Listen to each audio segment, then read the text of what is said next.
নমস্কার, আমার নাম উজ্জ্বল দেবনাথ। আজকে topic of discussion is common elbow injuries in children.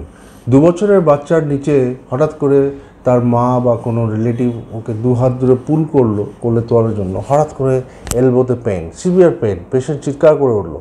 সঙ্গে সঙ্গে ভাবতে হবে ইটস নার্স মেডস এলবো বা পুলড এলবো।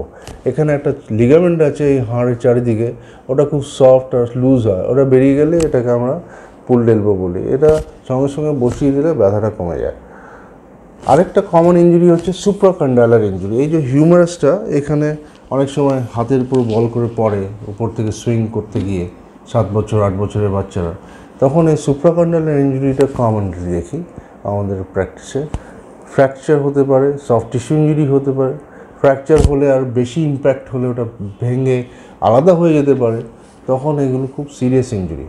সো মাইনর থেকে সিরিয়াস ইঞ্জুরিটাকে আমরা এক্সক্লুড করতে হলে এক্স রে করি। তো সঙ্গে সঙ্গে আপনার বাচ্চাকে নিয়ে ডাক্তারখানায় যাবেন, অর্থোপেডিক সার্জনের কাছে। এক্স রে করে ওরা দেখতে হবে যে কতখানি ড্যামেজ হয়েছে, কতখানি ডিসপ্লেসমেন্ট হয়েছে, অ্যান্ড ওটা হলে সঙ্গে সঙ্গে সেরকমভাবে ট্রিটমেন্ট করতে হবে। অনেক সময় প্লাস্টার দিয়ে 3 সপ্তাহ রাখলেই ব্যথা কমে যায়। আস্তে আস্তে ফিজিওথেরাপি এক্সারসাইজ করলে এলবো ভালো হয়ে যাবে। অনেক সময় আমাদের অপারেশন করতে হয়, 90% টাইম অপারেশন নাও করতে হতে পারে। বাচ্চার এলবো প্লাস্টার করে মুভমেন্ট করলে ভালো হয়ে যাবে। Thank you very much.